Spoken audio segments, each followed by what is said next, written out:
Olá, amigos. 7 de novembro de 2019. Legítima defesa em foco. Senhoras e senhores, a Câmara dos Deputados aprovou, naquele acordão a que nos referimos aqui, a emenda substitutiva aglutinativa global, como se diz lá, não é? Do projeto de lei 3.723. As reações são variadas. Algumas pessoas entendem que houve importantes ganhos, especialmente no segmento do tiro desportivo. Mas as pessoas com análise crítica mais aguda apontam exatamente o contrário, com o que nós concordamos, e vamos lhes informar alguns dos pontos principais que nos levam a essa conclusão. Surgiu até uma hipótese e um movimento a tentar pressionar o Poder Executivo para a retirada do projeto, mas se me permitem desinformar minha opinião a esse respeito, o regimento interno da Câmara dos Deputados, depois da matéria votada e aprovada, não mais permite a retirada. O artigo 104 permite a retirada em certos casos, mas o artigo 200 impõe que as matérias já votadas sejam enviadas em autógrafo ao Senado Federal, e é o que vai acontecer. Ademais, não me parece que o Executivo se daria a esse passo. Não acredito que efetivamente isso aconteça. Pontos, então, numa primeira análise, com tudo aquilo, com todas as dúvidas que tínhamos a respeito dos inúmeros relatórios, né, atribuídos ao deputado Alexandre Leite, que são os mais graves do projeto. Primeira coisa, é aquilo que eles dissemos.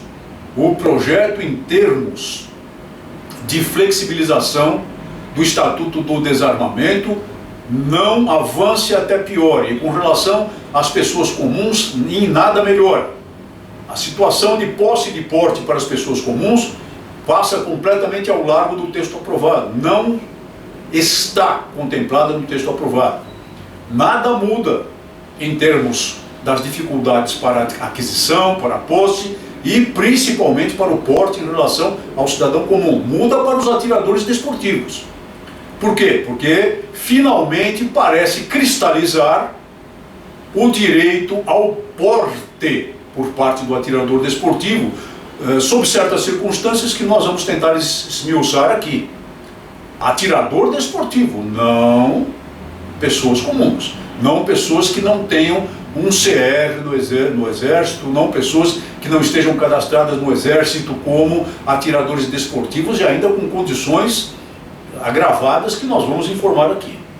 Logo de cara, ao estabelecer conceitos que anteriormente eram apenas das normas administrativas, do antigo R-105, por exemplo, um ponto muito grave.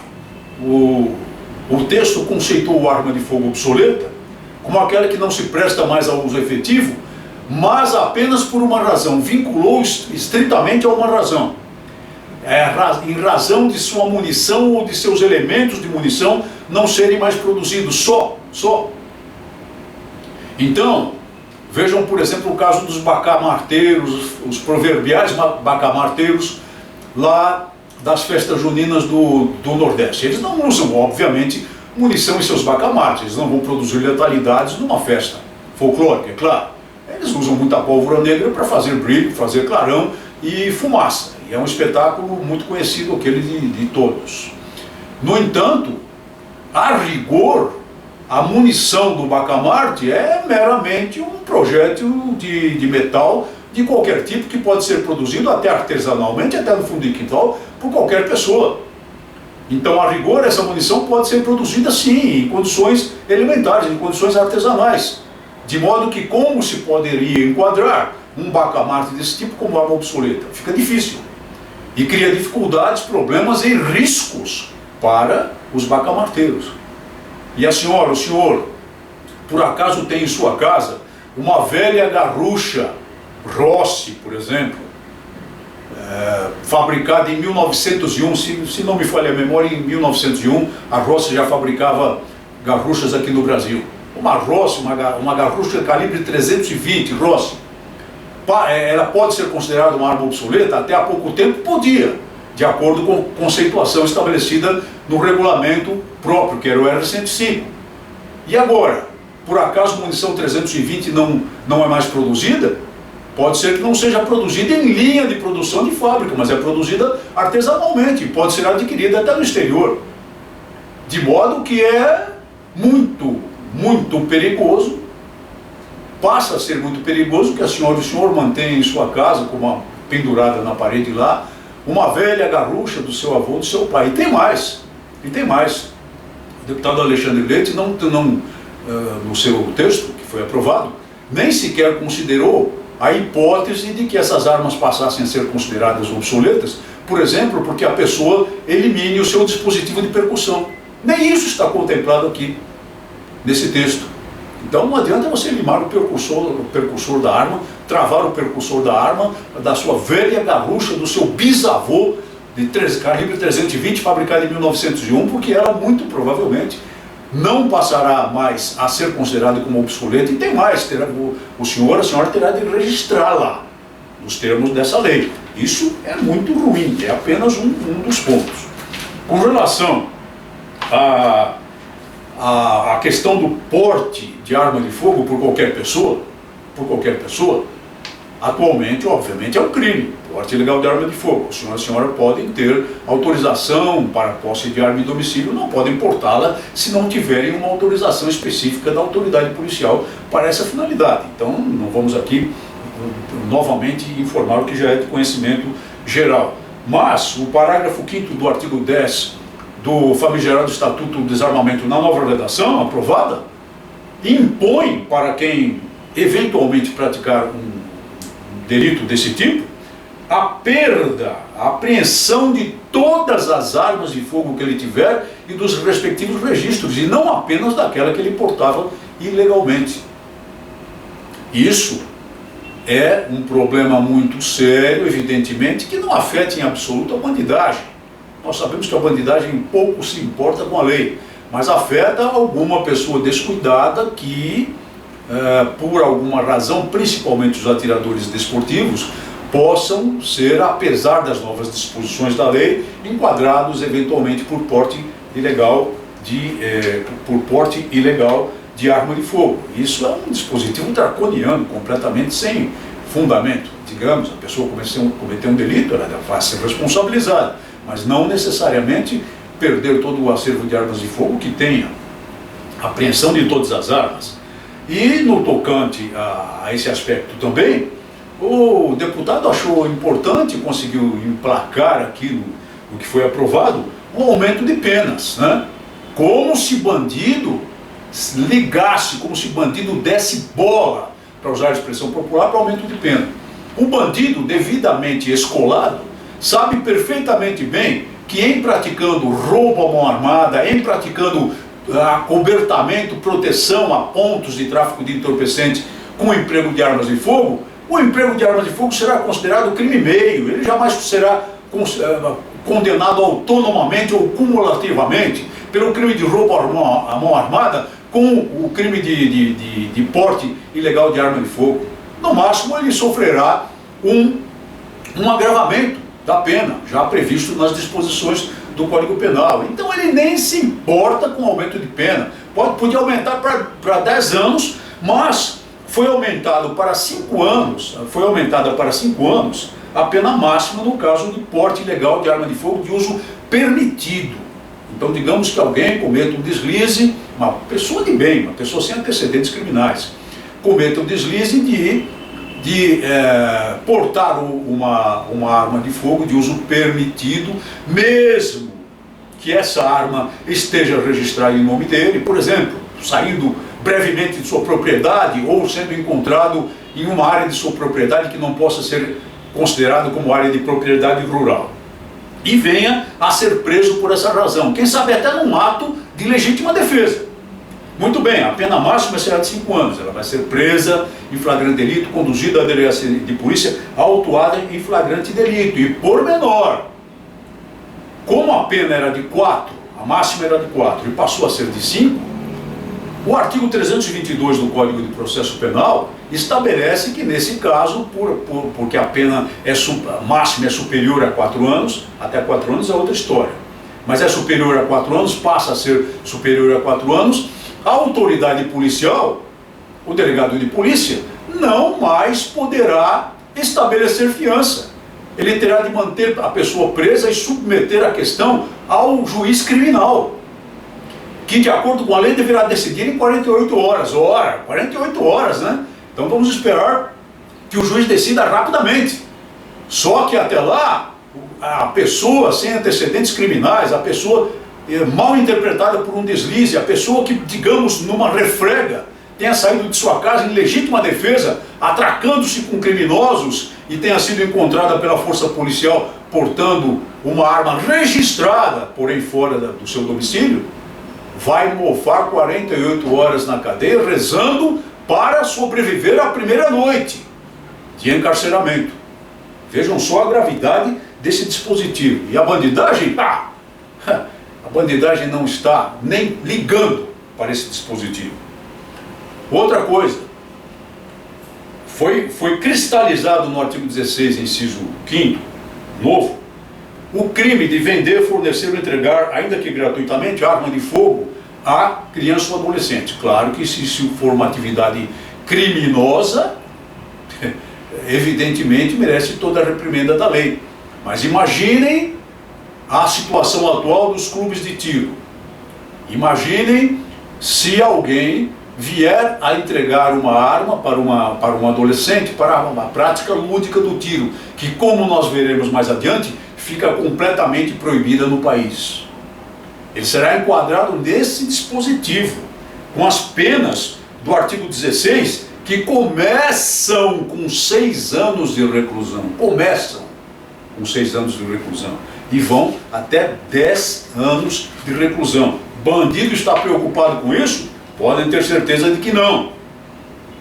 Mais adiante, no que se refere a esse longo texto, que acaba sendo um texto regulamentador na lei de toda a situação do tiro desportivo, do colecionismo e da caça, nós vamos encontrar o que parece ser, finalmente, reconhecimento do direito ao porte de arma de fogo, desde que seja uma arma integrante do seu acervo de atirador, aqueles atiradores desportivos, portanto, devidamente cadastrados, evidentemente com CR, tudo certinho, de acordo com as normas e com a legislação, que passa a ser agora contemplada, que passa a ser agora estritamente de lei, desde que tenha 25 anos de idade, desde que tenha 2 anos no mínimo do primeiro CR e mais de uma arma apostilada. Até aí tudo bem.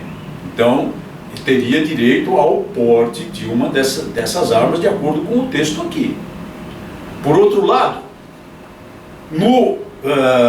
esse seria o artigo 21I do novo texto do Estatuto do Desarmamento. Mas o artigo 21G, criando confusão, afirma no parágrafo 1º que os atiradores e caçadores poderão transportar uma arma de fogo curta, pistola ou revólver em condição de pronto uso.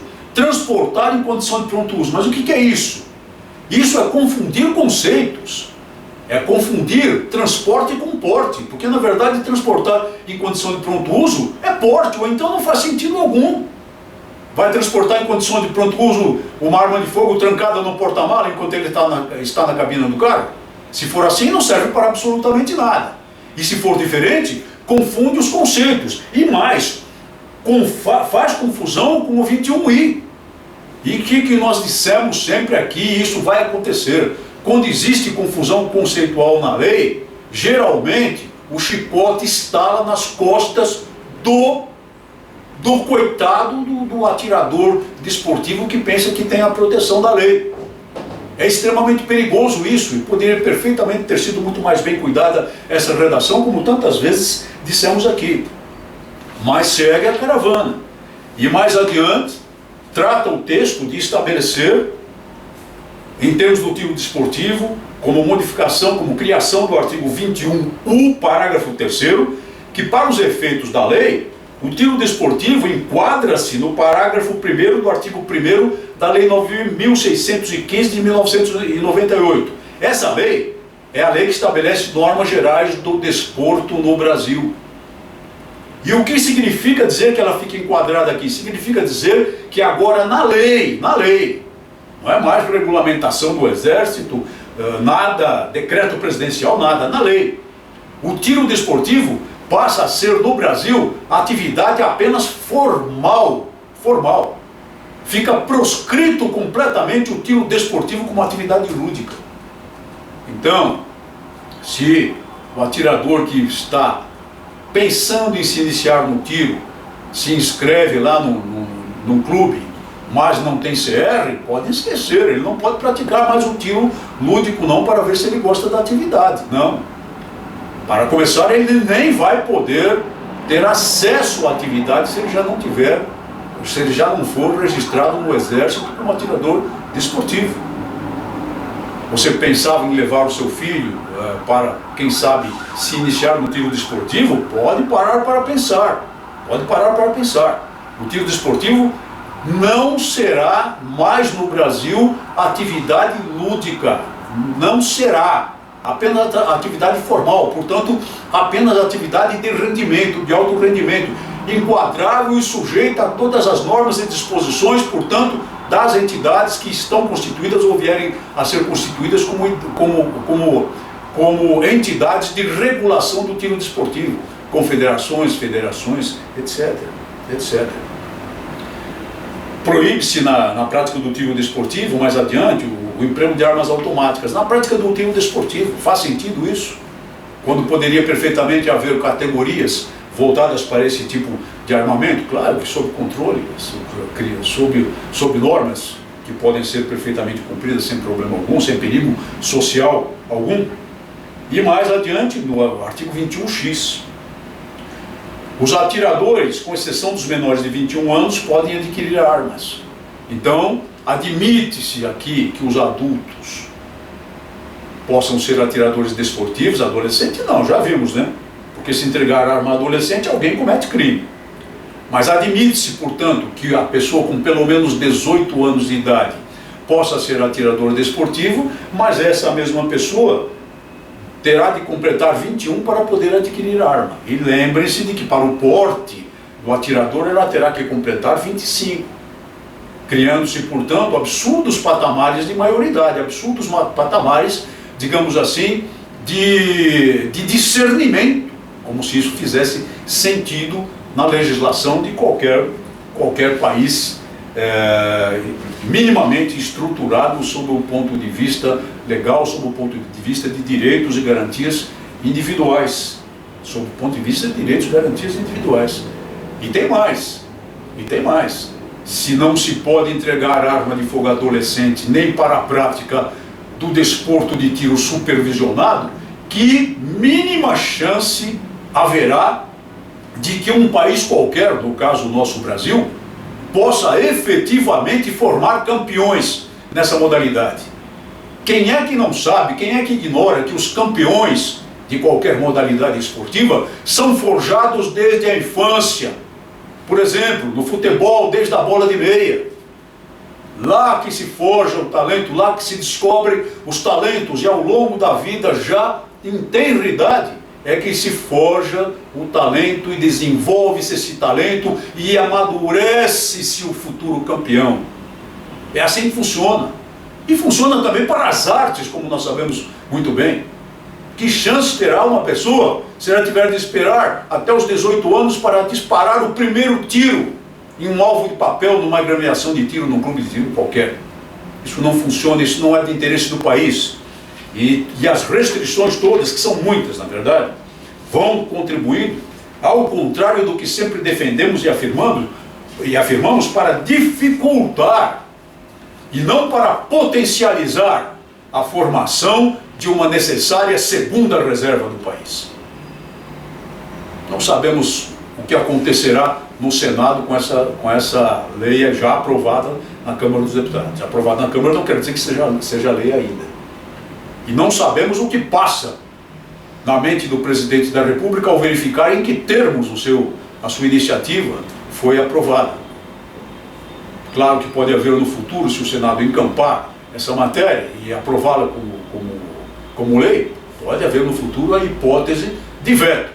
Será que o presidente da República assumirá esse risco político? Muito obrigado por sua atenção. Até o nosso próximo programa.